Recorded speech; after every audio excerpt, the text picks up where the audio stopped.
Jadi bagaimanapun mereka tetap butuh lemak ya untuk perkembangan yang optimal. Apalagi atlet perempuan, remaja perempuan ya butuh untuk perkembangan seks sekundernya, seks primernya. Ya, untuk menstruasi kan butuh minimal berapa persen lemak gitu ya, sekian persen lemak gitu.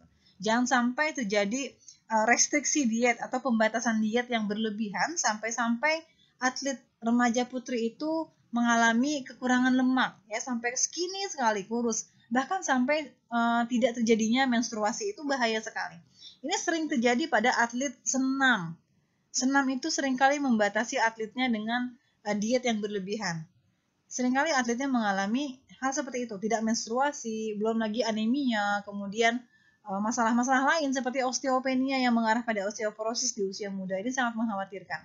Ya, ini perlu diperhatikan oleh ahli gizi. Ahli gizi harus berjuang memperjuangkan asupan atlet, terutama atlet yang sedang bertumbuh. Nah, mikronutrien ini juga penting. Kalsium ya, seringkali atlet remaja ini kurang asupan kalsiumnya, seringkali defisit. Tidak mampu diasup melalui makanan sehari-hari. Jadi mereka lebih suka makanan yang rendah zat gizi gitu ya. Tinggi kalori, senang jajan, tapi nggak bisa memilah makanan yang padat kalsium, padat protein. Ini bahaya juga ya. Belum lagi mereka dibatasi asupan proteinnya ya, yang merupakan pengangkut kalsium ya. Ini juga bisa mengarah pada menurunnya kepadatan tulang ya.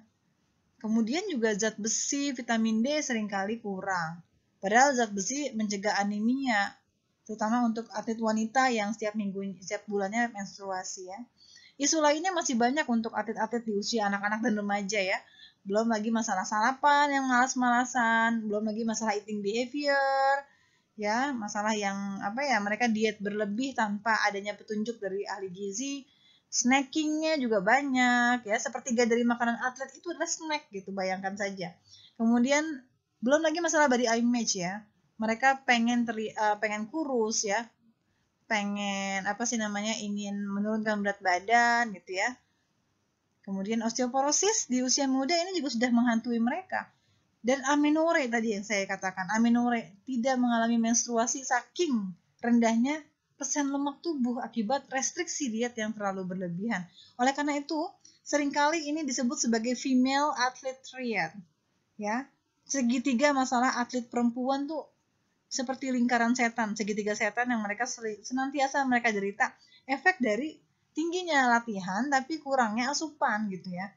Diperparah dengan pelatih yang seringkali menekan mereka untuk mengurangi makan. Merekanya juga mengalami body image yang berlebihan, ingin terlihat kurus, jajannya juga nggak bener, udah komplit deh. Masalahnya sekitar ini deh, disorder eating ya, gangguan pola makan ya, diet berlebihan, mengalami sering memuntahkan makanan karena pada saat dia makan sengaja supaya kalorinya berkurang. Belum lagi masalah osteoporosis di usia muda dan juga amenorrhea tadi ya. Ini perlu diperhatikan sekali bagi mereka yang nanti kelak teman-teman jadi ahli gizi pada remaja perempuan. Kemudian atlet vegetarian ya, vegetarian untuk karbohidratnya silahkan perkaya dengan karbohidrat kompleks ya, sayur, buah-buahan, biji-bijian, kacang-kacangan, ini jangan sampai kurang. Protein, nah kalau untuk vegetarian yang vegan betul-betul tidak mengkonsumsi sumber hewani. Kalau vegetarian lakto-ovo atau ya, lakto-ovo mungkin masih makan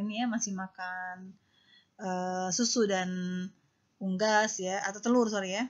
Ada vegetarian lakto, vegetarian ovo. Nah, ini vegan. Vegan tuh betul-betul tidak konsumsi protein hewani apapun. Sehingga kemarin pada saat kita bahas protein sudah saya singgung sedikit ya. Maka konsumsinya harus protein lengkap. Dia harus pintar-pintar mengkombinasikan sumber protein hewani supaya jadi lengkap. Ya, misalnya mengkombinasikan protein yang rendah lisin dengan rendah metionin gitu ya. Nah, misalnya kacang-kacangan kan rendah sistin dan metionin ya, namun dia tinggi lisin. Sedangkan sereal, biji-bijian dia rendah lisin, namun tinggi sistein dan metionin. Jadi ini bisa digabung. Sayuran biasanya rendah treonin, namun serealia biasanya tinggi treonin. Jadi bagus kalau intinya makan dengan gizi seimbang sih ya. Proteinnya harus dikombinasikan.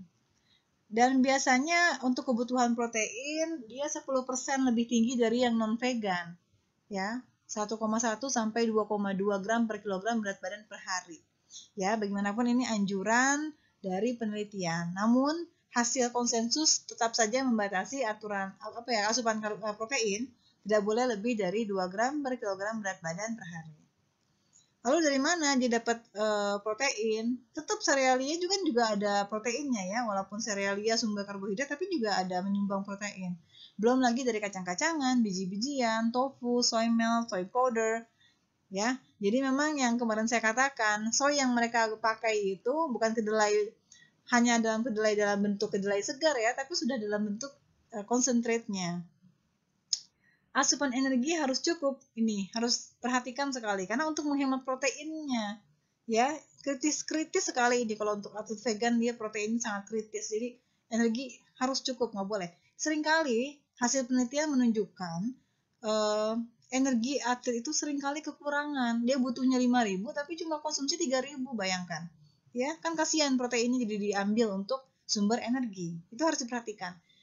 Kadar kreatin vegan, nah itu biasanya lebih rendah dari non-vegetarian. Oleh karena itu dianjurkan mereka konsumsi suplemen kreatin ya. Belum lagi masalah lainnya, biasanya vegan mengalami anemia, maka karena memang sumber-sumber zat besi, vitamin B12 dan asam folat itu memang tidak bisa ditawar lagi ya. Ini sumbernya memang dari hewani ya. Jadi seringkali mereka agak kesulitan untuk mendapatkan asupan Fe, B12 maupun asam folat yang cukup sehingga seringkali mengalami anemia. Jadi untuk yang seperti itu sudah tidak bisa, kalau memang sudah tidak bisa diakali dengan sumber nabati begitu, maka apabila diperlukan bisa memberikan suplemen. Kemudian atlet dengan diabetes mellitus, ada. Ini contohnya. Ya, Mr. Gary Hall Jr. ini adalah penderita diabetes mellitus tipe 1. Ya, tetap lakukan tes glukosa darah teratur untuk mengkontrol glukosa darah. Lakukan injeksi insulin yang sesuai. Berikan diet diabetes mellitus dan jenis latihan yang sesuai ya untuk menstabilkan glukosa darah. Yang perlu diperhatikan ada di kotak ini, hindari injeksi insulin menjelang latihan. Nah, ini karena bisa menyebabkan hipoglikemi. Ini sudah saya singgung di pembahasan pengaturan karbohidrat, silahkan dicek lagi PowerPoint-nya, jangan lupa. Insulin tinggi menjelang latihan itu akan sangat merugikan atlet, makanya kan tidak boleh memberikan makanan dengan indeks glikemik yang tinggi sebelum latihan, karena bisa memicu pengeluaran insulin. Oke, nanti dibahas lagi, dibaca lagi ya, bagaimana metabolismenya, kenapa insulin tinggi itu bisa mengganggu performa atlet. Kemudian saat latihan, dosis insulin sama seperti biasa, namun makannya lebih banyak. Ya, makan sebelum olahraga intensitas tinggi diperlukan, tetap ya, karena untuk sumber energi. Lakukanlah latihan setelah makan. Nah, biasanya kenapa harus melakukan latihan setelah makan? Karena pada saat setelah makan itu gula darah kan naik ya. Nah, mumpung lagi naik, sedang beredar di aliran darah, pakai buat latihan ya. Dan hindarilah latihan saat gulanya rendah, karena itu sama saja bunuh diri ya. Kemudian pilihlah indeks glikemik sesuai dengan jenis latihan ya, seperti yang sudah disinggung di PPT pengaturan karbohidrat. Kemudian untuk diabetes mellitus tipe 2 bagaimana? Sama ya. Ini kan sebenarnya penyebabnya kan pola hidup, maka kita kembalikan pada pola hidup. Lakukan latihan fisik untuk mengontrol glukosa darah. Namanya atlet pasti dia latihan fisik ya. Dan latihan fisiknya diharapkan yang bisa meningkatkan sensitivitas insulin. Kemudian perhatikan asupan kalori dan karbohidrat ya. Harus dibuat diet plan memang sama seperti yang diabetes tipe 1 ya.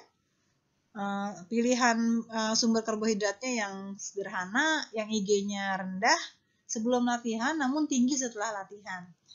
Ya, jadi tetap berikan diet DM ya. Teman-teman sudah belajar kan di diet regeneratif ya bagaimana diet DM, dan pilihkan bagi dia exercise yang sesuai. Jadi jenis latihan yang memang bisa meningkatkan sensitivitas insulin.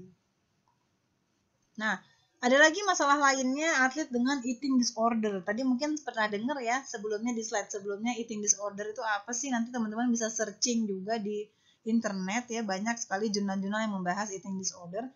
Jadi masalah gangguan makan.